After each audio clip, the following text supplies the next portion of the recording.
Assalamualaikum warahmatullahi wabarakatuh. Kami dari kelompok 9 akan mempresentasikan materi tentang perkembangan kepribadian peserta didik.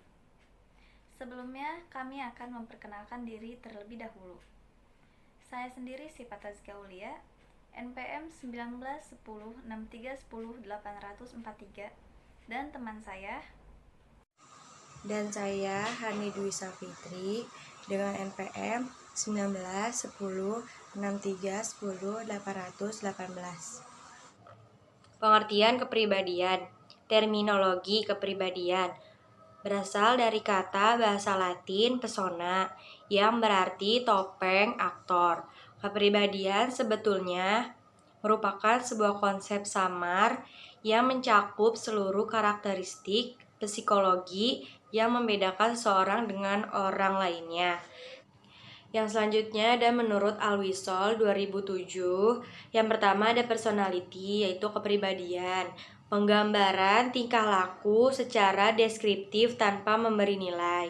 Yang kedua ada karakter, yaitu karakter, penggambaran tingkah laku dengan menonjolkan nilai benar atau salah, baik atau buruk secara eksplisit maupun implisit. Yang ketiga ada disposition, yaitu watak, karakter yang telah lama dimiliki dan sampai sekarang belum berubah. Selanjutnya ada temperamen, yaitu kepribadian yang berkaitan erat dengan determinan biologik disposisi hereditas. Yang kelima ada trait, yaitu sifat respon yang sama terhadap sekelompok stimulus yang mirip berlangsung dalam waktu yang relatif cukup lama.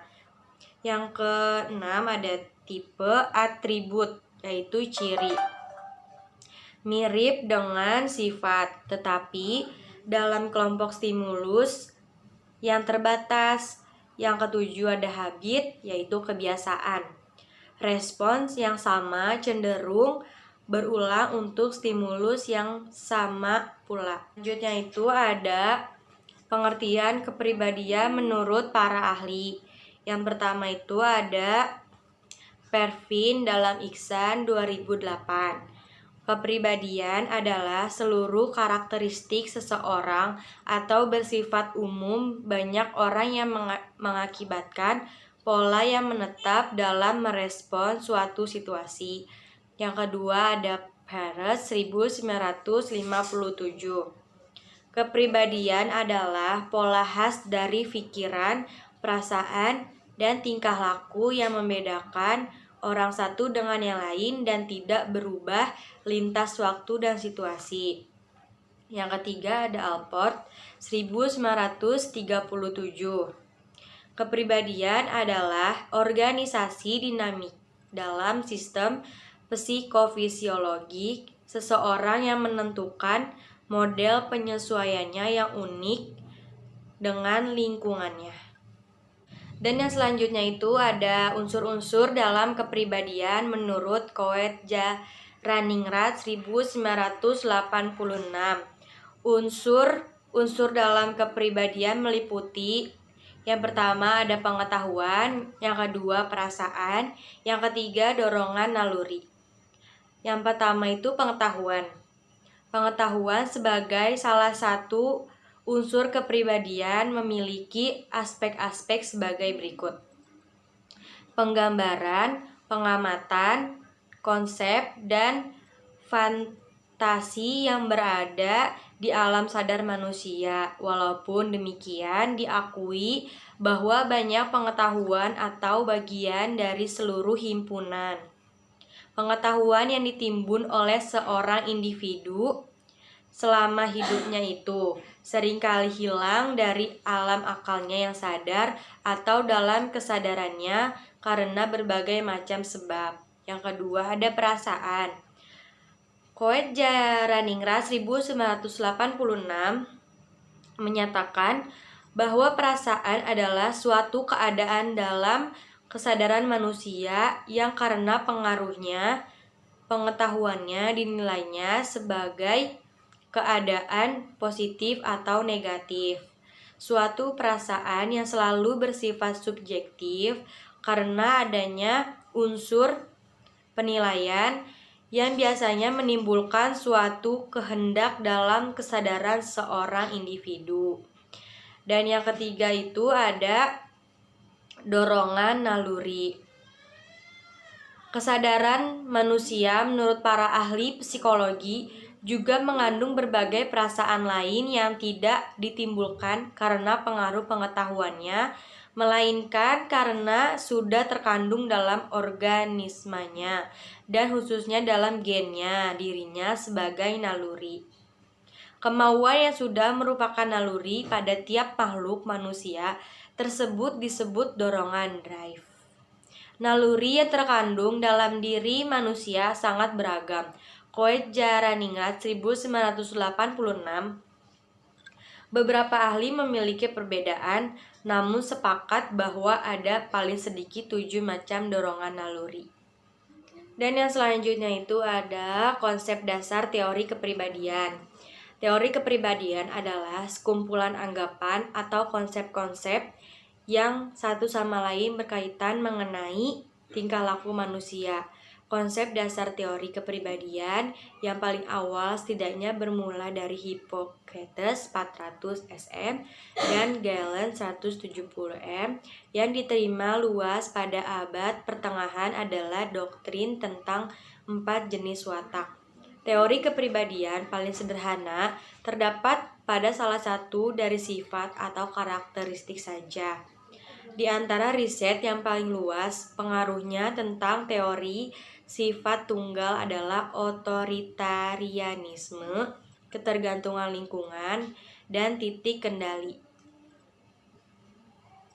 Selanjutnya ada perkembangan karakteristik kepribadian. Menurut Harlock 1980 menyatakan bahwa penyesuaian yang sehat atau kepribadian yang sehat ditandai dengan karakteristik berikut ini. Pertama, mampu menilai diri sendiri secara realistis. Maksud dari ini adalah seseorang mampu menilai dirinya sendiri secara real atau nyata. Yang kedua ada mampu menilai situasi secara realistik. Dimaksudkan realistik adalah seseorang dapat menilai situasi lingkungannya secara nyata dan real. Yang ketiga ada menerima tanggung jawab. Maksud dari menerima tanggung jawab ini sendiri adalah seseorang dapat mempertanggungjawabkan segala sesuatunya. Yang keempat ada penerimaan sosial, di mana seseorang ini mampu menerima ruang lingkup sosial sekitarnya. Lalu berikutnya, kepribadian yang tidak sehat itu ditandai dengan karakteristik berikut ini. Pertama, mudah marah-marah, di mana seseorang tidak dapat mengontrol emosinya sehingga seseorang itu mudah terpengaruh dengan kondisi yang menurutnya dapat memicu kemarahan emosinya itu. Yang kedua ada mempunyai kebiasaan berbohong. Maksud dari ini adalah seseorang sudah terbiasa berbohong. Menurut mereka, berbohong adalah hal sesuatu yang biasa saja. Pada faktanya, berbohong ini dapat merusak kepercayaannya kepada orang lain. Dan selanjutnya ada sulit tidur. Sulit tidur ini merasa seseorang itu tidak tenang dalam hidupnya, tidak ada ketenangan dalam hatinya. Dan selanjutnya ada kurang memiliki rasa tanggung jawab. Kurang memiliki rasa tanggung jawab ini seseorang tidak dapat memiliki rasa tanggung jawabnya terhadap sesuatu yang ia lakukan. Yang terakhir ada kurang bergairah dalam menghadapi kehidupan. Seseorang ini serasa tidak bersemangat dan tidak bergairah dalam melakukan kehidupannya. Lalu ada Lalu selanjutnya, faktor-faktor yang membentuk kepribadian. Secara umum, perkembangan kepribadian dipengaruhi oleh 5 faktor. Yang pertama ada warisan biologis atau heredity. Maksud dari warisan biologis ini adalah yang dapat memengaruhi kehidupan manusia, dan setiap manusia mempunyai warisan biologis yang unik, berbeda dari orang lain. Yang kedua ada warisan lingkungan alam atau natural environment. Yang dimaksud dengan warisan lingkungan alam adalah perbedaan iklim, topografi, dan sumber daya alam menyebabkan manusia harus menyesuaikan diri itu sendiri, yaitu manusia harus menyesuaikan sesuai dengan iklim atau lingkungannya. Yang ketiga ada warisan sosial atau social heritage atau kebudayaan. Maksud dari ini, kita tahu bahwa manusia, alam, dan kebudayaan mempunyai hubungan yang sangat erat dan saling memengaruhi. Manusia berusaha untuk mengubah alam agar sesuai dengan kebudayaannya guna memengaruhi atau memenuhi kebutuhan hidup mereka. Yang keempat ada pengalaman kelompok manusia atau group experience. Kehidupan manusia dipengaruhi oleh kelompoknya. Sebagai manusia adalah makhluk sosial, kelompok manusia sadar atau telah tidak memengaruhi anggota-anggotanya. Dan terakhir ada pengalaman unik atau unique experience. Setiap orang mempunyai kepribadian yang berbeda dengan orang lain, walaupun orang itu berasal dari keluarga yang sama, dibesarkan dalam kebudayaan yang sama, serta mempunyai lingkungan fisik yang sama pula. Tetapi semua itu pasti mempunyai kepribadian yang berbeda-beda. Selanjutnya ada penilaian kepribadian.